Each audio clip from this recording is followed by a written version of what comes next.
Hey everybody, welcome back to Living Traditions Homestead. My name is Kevin and this is my wife Sarah.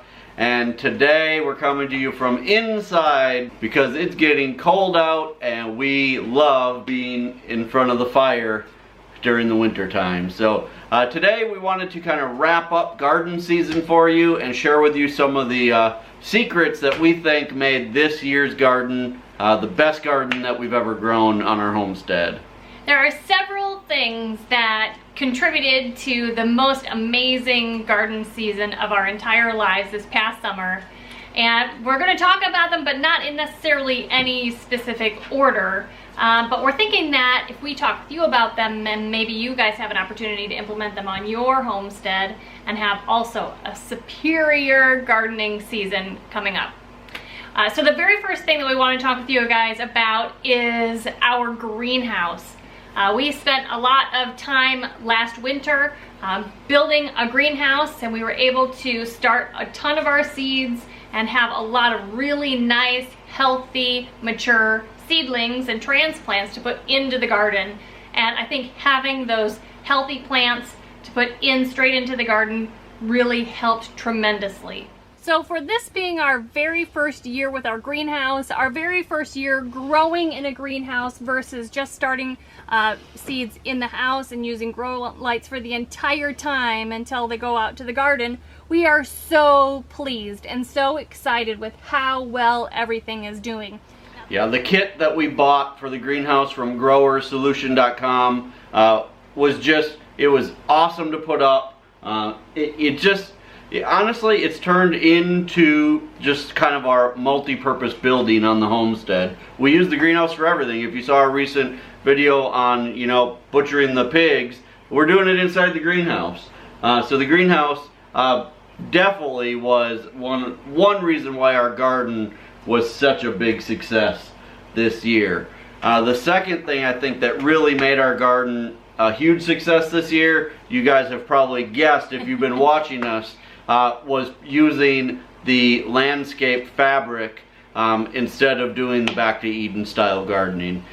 In Arizona, Back to Eden worked so good for us, but here in the Ozarks, I don't know if the weeds are just so much more prolific, or they're like super weeds. Or it's, well, and I think we just have so much more moisture here that the Back to Eden just did not work for us here. But using the landscape fabric was amazing. It made gardening enjoyable. Absolutely. Instead of work. Absolutely.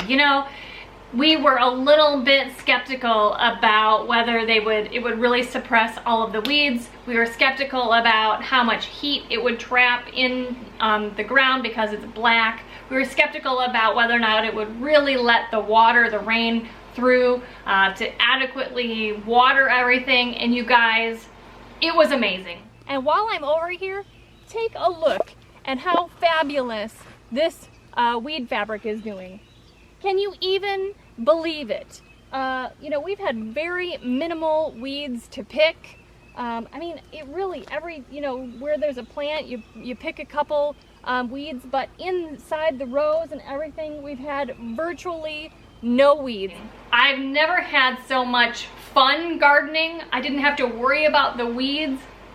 That didn't ever become overwhelming. I think you spent most of your time out in the garden barefoot. Absolutely. Because you could just, it keeps everything so nice and clean. Yeah. Your produce that hangs down on the ground stays nice and clean. Mm-hmm. When it rains, you're not getting all kinds of, stuff splashing back up onto your plants. It was fabulous. And so for all of you who have asked us along the way, along the summer, how did it go? It was awesome. And it looks like we're going to be able to take that up now that it's winter and then put it back down and do that over and over throughout the years. It's really holding up well. Yeah, and we're actually doubling the size of our garden next year. I just started tilling up the new garden plot. It's going to be the same size as our garden that we had this year, but a whole separate garden area, and we're going to be doing the fabric in there right from the start. We're going to till in a bunch of manure and let it rest over winter, and then next spring we'll be putting down the landscape fabric, and we just know that from now on that's the way we want to do things. And really, for the investment, you know, if it lasts 5 or 6 seasons, which I really feel like it will, the investment is totally worth it. It's no more expensive than what we would have had to pay for either putting down more straw or, you know, or any other kind of mulch, really. Right. So and if you guys want to take a look at that, you can also find that at growersolution.com to see if that's something that would work for you guys. Yeah, we'll leave a link to the landscape fabric so you guys can check that out. We got a lot of questions about which one we used, so we'll leave a link to that. The next thing that made this year so successful for us was our drip tape irrigation system. You know, we are expanding every year to a bigger and bigger garden, and this year's garden was no exception. And the times that we didn't have enough rain, that it got too dry, I can't even imagine hand watering that garden whenever it needed it. So that drip tape irrigation system was super invaluable, and it was also really affordable. Yeah, this summer it was a crazy summer here in the Ozarks. It went from being cold to extremely hot. I mean, it went from like the 40s to the 90s in a matter of a week. We basically skipped spring this year. And we also had an extremely dry summer. We went most of July and August with no real rain at all. I mean, a couple days where it sprinkled, but no real amount of rain. So it was a very dry summer, and that drip tape system totally saved us. Absolutely. Because you don't want to be watering from the top of the plants. Sure, right. You know, especially in hot weather. You know, so having the drip tape down and having it be able to water right at the roots of the plants not only uses a lot less water, but is so much better for your plants. So the thing that I think made our garden exceptional this year is the use of the electric netting around the garden. We've talked to a lot of neighbors that have a lot of problems with raccoons and other pests getting in their garden during the summer, and they've tried everything to keep them out, and nothing really works. We use the electric netting from Premier One. I think the one we use is the Permanet, I think it's called. I honestly don't even remember, but it's about 4 feet tall, and it has kept everything out. Other than, I think twice this summer I saw like little baby bunnies that were able to get through, but nothing bigger than that was able to get through without, you know, I guess getting shocked and turning around, or they didn't even try, but right. Even deer. You know, we had a lot of people that were really concerned for us about the deer.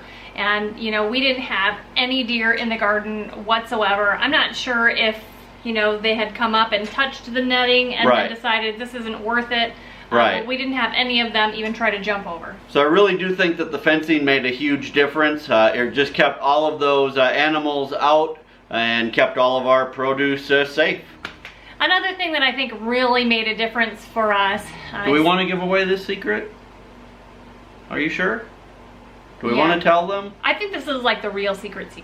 All right, go ahead. Okay. I think the real secret ingredient to our most perfect, wonderful, awesome garden of our entire lives. So before we put this in the hole, I have one of my secrets to growing amazing tomato plants, and it starts right at this very step. If you've been watching us for any time at all, you know that we raise a lot of rabbits, and rabbits create amazing fertilizer through their poop, rabbit poop. So in the bottom of that hole, I am going to put at least one, maybe 1.5 handfuls of rabbit manure. And I have a bucket of it here.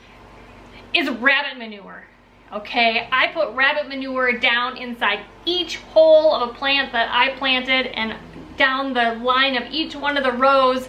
And you guys, we had a gorgeous garden. If you didn't see it, we'll put, you know, link to the playlist or something, but we had tomato plants and pepper plants that were taller than me. They were just, everything was just amazing. I think we had like the best garden ever. So the best kept secret to our amazing garden this year was definitely rabbit manure. That's a reason to raise rabbits, even if you're not going to eat them. Just keep a couple just for the manure. For sure. Because it made the veggies so good. Yep. So there you guys have it. Those are the things that we think made our garden better than any garden we've ever had before. We're looking forward to continuing to do all of the things we just talked about. Plus, we might have a few things we're going to try next year to make things even better. We might have to do this video again next year and add a few more things. That'd be great. So you guys, I hope you enjoyed this. We're already planning next year's garden. We're looking through catalogs. We're, taking notes in the Baker Creek catalog. We're drawing out diagrams. Making plans in my new planner. Right. Winter's barely started and we're already ready for spring. So you guys, if you haven't subscribed to our channel yet, I hope you'll hit that subscribe button before you leave. I hope you'll share this on all of your social media so that other people can benefit from seeing, where their food comes from. And how they can do it too. And how they can do it too. Until next time, you guys, thanks so much for stopping by the homestead. Take care and God bless. God bless.